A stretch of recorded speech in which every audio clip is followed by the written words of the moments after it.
Assalamualaikum warahmatullahi wabarakatuh.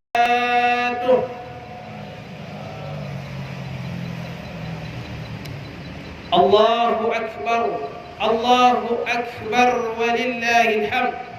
Allahu akbar, Allahu akbar walillahil hamd. Allahu akbar, Allahu akbar walillahil hamd. La ilaha illallah wallahu akbar. La ilaha illallah wa la na'budu illa iyyah mukhlishina lahud-din walau karihal kafirun.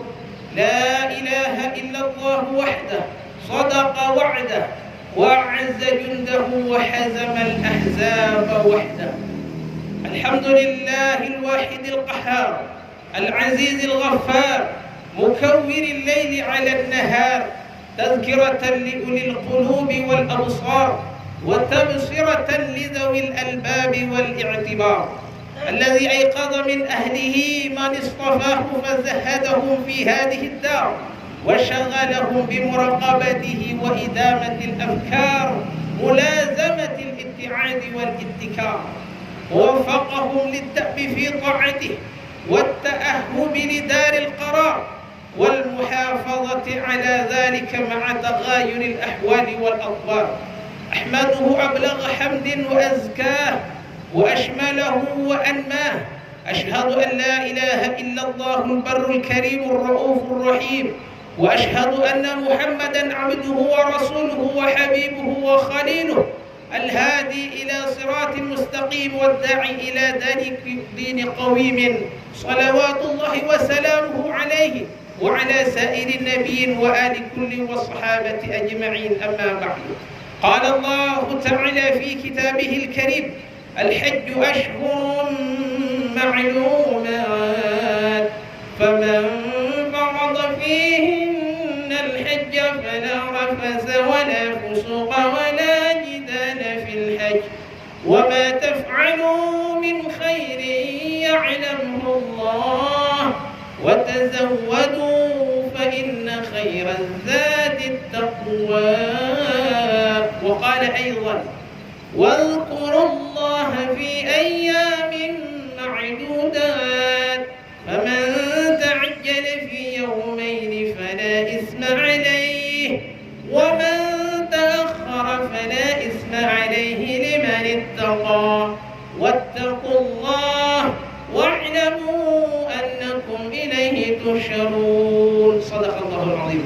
Alhamdulillah, bersyukur kehadirat Allah Subhanahu wa taala pada hari yang mulia ini, di tempat yang mulia, di tanah lapang ini, kita dapat melaksanakan solat sunnah Idul Adha. Oleh sebab itu kita bersama-sama memperbanyak tasbih, tahmid, takbir, tahlil kita kepada Allah Azza wa Jalla. Wa litukabbirullaha ala ma hadakum wa la'allakum tashkurun. Bertakbir mengagungkan Allah, satu bentuk kesyukuran kita kepada Allah Azza wa Jalla. Hadirin rahimakumullah, bersama-sama untuk juga kita tingkatkan takwa kita, karena dengan modal takwa inilah yang akan kita bawa ke hadirat Allah Subhanahu wa taala. Tema khutbah Idul Adha pada hari yang mulia adalah berkaitan apa makna jihad yang sebenarnya. Sebahagian di antara kita ada beberapa oknum salah atau tidak tepat mengartikan jihad. Juga kadang-kadang memperalat para pemuda-pemuda. Jihad disalah artikan. Jihad diartikan hanya dengan sesuatu peperangan, padahal jihad bukan seperti itu makna sebenar. Jihad ada sebahagian menggunakan berdalih amar ma'ruf nahi munkar dan tidak segan-segan menggunakan takbir Allahu Akbar, tetapi isinya tidak mencerminkan apa yang diajarkan oleh Allah dan Rasulnya. Jihad bukan menggunakan kerosakan. La tufsidu fil ardi ba'da islahiha. Jangan kau buat kerosakan setelah Allah telah memperbaiki bumi ini. Agama Allah ada aturan-aturannya. Ada cara mengajak yang terbaik yang diajarkan oleh Rasulullah. Ud'u ila sabili rabbika bil hikmah. Ajak manusia, sahabat, saudara, tetangga dengan hikmah dan bijak, menggunakan Al-Quran dan hadis. Wal mau'izatil hasanah, dengan nasihat-nasihat yang baik. Wajadilhum billati hiya ahsan. Dan kalaulah ada orang ingin berdebat dengan kita, debat juga dengan yang baik. Inilah cara terbaik mengajak insan ke jalan Allah. Jihad yang sebenar apa, Ustaz? Jihad adalah bersungguh-sungguh mencari ridha Allah Subhanahu wa ta'ala. Allah Subhanahu wa ta'ala berfirman, ya ayyuhallazina amanu taqullaha wabtaghu ilaihil wasilah wajahidu fi sabilih. Takutlah kepada Allah, carilah wasilah kepada Allah, dan berjihadlah bersungguh-sungguh mencari ridha Allah. Wallazina jahadu fina lanahdiyannahum subulana. Orang yang bersungguh-sungguh mencari ridha Allah, akan Allah berikan hidayah. Oleh sebab itu, jihad jangan sampai salah menggunakan jihad.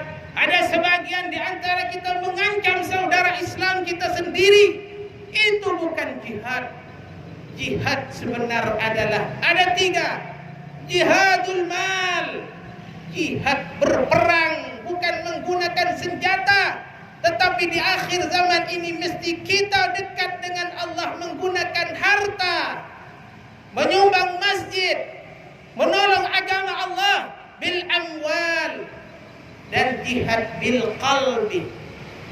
Yang ketiga, jihad bin nafsi, jihad melawan hawa nafsu. Inilah jihad yang paling berat. Di dalam kitab sejarah disebutkan, di dalam banyak-banyak kitab sejarah, karena ini li fadailil a'mal, walaupun peringkatnya tidak sampai kepada sahih dan hasan. Ar-Rasul sallallahu alaihi wasallam bersabda di dalam kitab-kitab sejarah, di dalam perang Badar dan perang Uhud, raja'na, di dalam perang Badar raja'na min jihadil asghar ila jihadil akbar. Kita ini, kata Rasulullah, berkata kepada sahabatnya, tidak telah pulang kembali, baru saja menyelesaikan perang-perang kecil, kita akan menuju kepada perang besar. Kaget para sahabat dengan perang Badar yang beribu-ribu tentara pada ketika itu. Memang orang Islam di perang Uhud kalah karena orang Islam tidak mengikuti ati'ullah wa ati'ur rasul. Di perang Badar menang, tetapi yang mengagetkan, kenapa beliau mengucapkan kita telah pulang menyelesaikan perang kecil ini, kita akan menuju perang besar 1400 tahun dahulu sebelum ini. Apa perang besarnya? Perang besar adalah jihadun nafsi, melawan hawa nafsu. Tiap hari kita berperang pada hakikatnya. Dari subuh, adakah kita mau pergi ke masjid salat berjamaah? Apakah mau salat zuhur berjamaah? Apakah mau salat asar berjamaah? Ini jihad. Bagaimana anak-anak kita yang pendidikan agamanya tidak begitu matang? Inilah jihad kesungguhan ayahanda dan ibunda untuk mendidik anak-anak kita supaya Al-Qur'annya bagus. Banyak jihad, luas mengartikan jihad. Di saat kita ada kemampuan membayar zakat, bagaimana kita harus membayar, menunaikan zakat. Di saat kita berpuasa, maka kita puasa Senin, Khamis, sunnah. Inilah jihad. Bagi orang yang ada kemampuan hartanya, yang sudah kemampuan hartanya untuk pergi haji, inilah jihad. Adakah kita kikir dengan harta itu? Nafsu kita kikir. Apakah kita mampu berperang dengan hawa nafsu untuk mendekatkan diri kepada Allah Subhanahu wa ta'ala? Hadirin rahimahullah, termasuk jihad, jihadun nafsi. Di momentum yang mulia, di hari yang mulia, Idul Adha ini, mengingatkan sunnah ini, sunnah Rasulullah sallallahu alaihi wasallam. Setiap tahun beliau menyembelih binatang kurban, taqarruban ila Allah, Bahkan sunnah ini bukan saja di zaman Rasulullah, akan tetapi sejak zaman Ibrahim alaihissalam. Bahkan bukan dari Ibrahim, bukan saja dari zaman Ibrahim. Kalau kita ingat, ketika ingat firman Allah, sejak putra Adam Habil dan Qabil adalah mengadakan kurbanan. Apa kurbanan? Mendekatkan diri kepada Allah.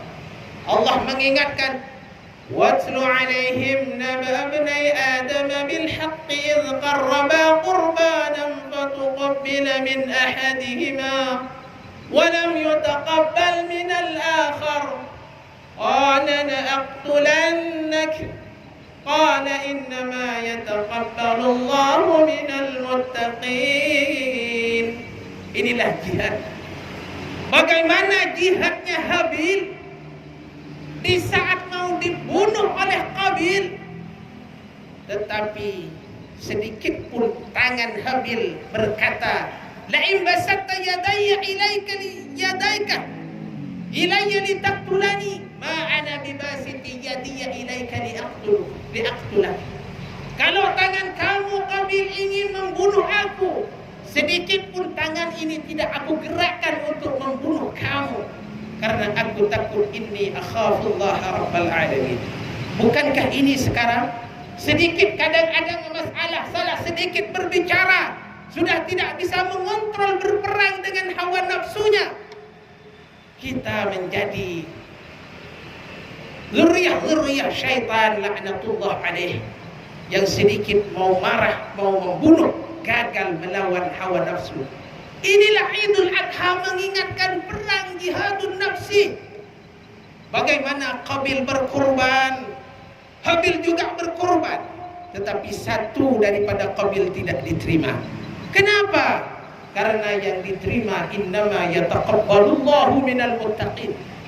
Saya ingin mengingatkan pribadi dan hadirin, baik bagus kita berkorban, tetapi pastikan adalah landasan takwa. Innama yataqabbalullahu minal muttaqin. La yanalallaha luhumuha wala dima'uha walakin yanaluhut taqwa. Ya, kata Rasulullah, kelak akan kita tunggangi binatang-binatang itu di surganya Allah. Kita berhusnuzan bersama Rasulullah sallallahu alaihi wasallam. Tetapi sebelum menunggangi binatang-binatang kurban itu, sekali lagi tepatkan, perbaiki niatnya. Allah tidak menginginkan daging. Allah daging tidak menginginkan luhumha wala dima'uha. Akan tetapi Allah menginginkan ketakwaan dan keikhlasan. Inilah jihadun nafsi. Yang kedua, bagaimana Ibrahim memperjuangkan, walaupun beliau cinta, saban tahun diulang-ulang ini sejarah untuk mengingatkan kita yang sering lupa. Al-insanu mahallul khata' wan nisyan. Supaya manusia tidak terlalu cinta kepada harta, supaya manusia tidak terlalu rakus dengan hartanya, supaya kita mau berbagi dengan orang fuqara dan masakin, bahwa kita ini akan mati dan tidak satu pun yang akan kita tinggalkan melainkan amal-amal itu.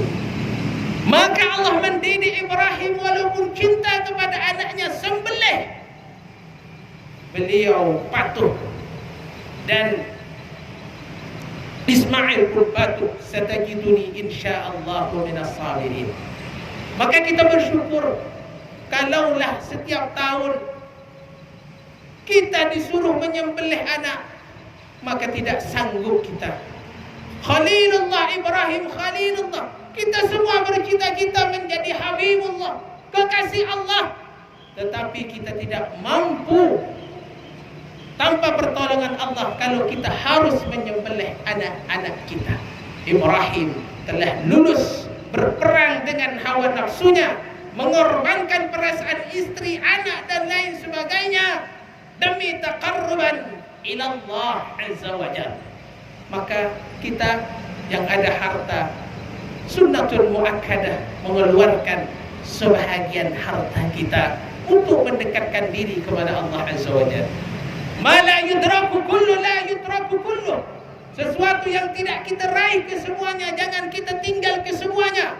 Di hari yang mulia, mungkin sebelumnya tahun dulu belum lagi, atau hari-hari sebelum ini belum mempersiapkan membeli binatang kurban, maka jangan dusta, tanyakan kepada dirinya bahwa masih ada di hari tasyrik 13, 14, 15 ini, 11, 12, 13, di hari tasyrik ini bersama-sama introspeksi diri. Bagi yang ada kemampuan harta, beli binatang kurban. Selagi kita masih hidup, niatkan lillahi ta'ala. Kenapa? Kerana bahwasanya menurut Imam Syafi'i, menurut Imam Syafi'i adalah sunnatun muakkadatun, sunnah yang dikukuhkan mendekati wajib. Tetapi kita kalau dari segi hukum perintah Allah, jangan mengambil yang ringan. Apa maksudnya? Ambillah hukum yang berat demi cinta kepada Allah dan Rasulnya. Imam Hanafi berpendapat bukan sunnah muakkadah, akan tetapi wajib. Wajib bagi siapa? Bagi mustati' yang ada kemampuan harta, yang banyak aset-asetnya, simpanannya, yang nisabnya sampai seperti nisabnya emas, maka kata Imam Hanafi adalah wajib berkurban. Apa landasannya Ustaz? Imam Hanafi berlandaskan satu hadis, bahwasanya man wajada sa'atan, kata Rasulullah, barang siapa yang diberi kemampuan harta, walam yudhi, kemudian dia tidak berkurban, tidak mau membagi sebagian hartanya karena Allah, fala yaqrabanna musallana, jangan kamu dekat-dekat dengan masjidku, tempat salatku. Kalau bahasa kita, dusta salat kamu, dusta zakat kamu, dusta haji kamu, sedangkan kamu banyak harta dan kamu tidak mau mengeluarkan sebahagian harta itu untuk taqarruban, berkurban sebagaimana Habil karena Allah, sebagaimana Ibrahim taqarruban ilallah, sebagaimana juga Rasulullah sallallahu alaihi wasallam. Oleh sebab itu, hadirin rahimakumullah, pada hari yang mulia ini, untuk kita bersama-sama bertafakur bahwasanya umur kita ini tidak panjang dan semua berjalan berlari menuju kematian. Oleh sebab itu, amal jariah dan terutama pada hari yang mulia ini berbondong-bondong melaksanakan sunnah muakkadah menurut Imam Syafi'i dan menurut Imam Hanafi adalah wajib untuk menyembelih kurban, satu bentuk takwa kita kepada Allah Azza wa Jalla. Conclusion atau natijah, hadirin rahimakumullah, yang pertama, jihad jangan disalahartikan. Pesankan kepada pemuda-pemuda, jangan sampai diperalat oleh oknum-oknum yang tidak bertanggung jawab, bahwa jihad yang sebenarnya bagi pemuda mencari ilmu sebanyak-banyaknya untuk memajukan bangsa, negara dan agama. Bagi yang sepuh-sepuh seperti kita ini, jihadnya apa Ustaz?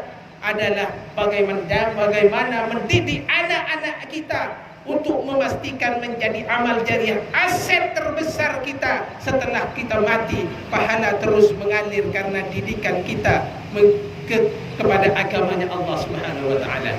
Terutama juga bagi orang tua, jihadnya adalah mencari harta yang halal dan thayyibah. Semua berjihad, menolong agama Allah berjihad, ini pun berjihad, bersungguh-sungguh mencari ridha Allah. Masjid, menyumbang masjid berjihad, memperbaiki jalan raya berjihad. Sungguh luas makna jihad, terutamanya jangan tinggalkan salat berjamaah, karena inilah jihad terbesar yang dipesankan oleh Rasulullah sallallahu alaihi wasallam. Allahu akbar, Allahu akbar, walillahil hamd. Allahu akbar, Allahu akbar, walillahil hamd. Allahu akbar, Allahu akbar, walillahil hamd. Inna Allaha wa malaikatahu yusalluna 'alan nabi ya ayyuhalladzina amanu sallu 'alaihi wa sallimu taslima. Allahumma salli 'ala Muhammad wa 'ala ali Muhammad wa sallim tasliman katsira. Allahumma ighfir lil muslimina wal muslimat wal mu'minina wal mu'minat al ahya'i minhum wal amwat. اللهم ادفع عنا الغلاء والبلاء والوباء والزنا والزلازل والمحن وسوء الفتن ما ظهر منها وما بطن في بلادنا إندونيسيا خاصة، في قريتنا سورابيا خاصة، في قريتنا Gresik خاصة، وفي بلدان المسلمين عامة يا رب العالمين. Di hari yang mulia ini ya Allah, kami bermunajat kepadamu ya Allah, ampunkan dosa-dosa kami, dosa-dosa ibu bapa kami, dosa saudara-saudara kami baik yang hadir atau yang di luar sana ya Allah ya Rahman ya Rahim. Engkaulah Maha penerima taubat ya Allah ya Rahman ya Rahim. Ya Allah, berikan kesehatan, kekuatan beribadah kepada Allah. Bagi yang sakit mudah-mudahan diberikan kesembuhan oleh Allah Azza wa Jalla. Ya Allah, berikan pemimpin-pemimpin yang jujur, amanah, siddiq. Engkau yang mudah-mudahan dipermudah segala urusannya. Ya Allah, di hari yang mulia ini Allah makbulkan hajat-hajat kami, yang mana kita tidak sempat menyebut hajat-hajat itu bersatu-bersatu. Hanya Engkau yang dapat menyebutkan hajat-hajat kami ya Allah ya Rahman ya Rahim. Ya Allah, sehatkan kami, berikan keselamatan kepada keluarga kami, rumah-rumah kami, negara kami, berilah kesejahteraan ya Allah birahmatika ya arhamar rahimin. Berikan kemudahan ya Allah untuk ziarah Makkah wal Madinah, untuk berziarah ke makbarah baginda Muhammad sallallahu alaihi wasallam.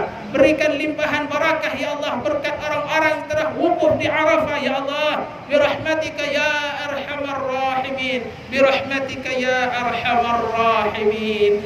ويا عباد الله إن الله يأمر بالعدل والإحسان وإيتاء ذي القربى وينهى عن الفحشاء والمنكر والبغي يعظكم لعلكم تذكرون فاذكروا الله العظيم يذكركم واشكروه على نعمه يزدكم واسألوه من فضله يعطكم ولذكر الله عز وجل أكبر. الله أكبر الله أكبر الله أكبر ولله الحمد. ثم السلام عليكم ورحمة الله وبركاته.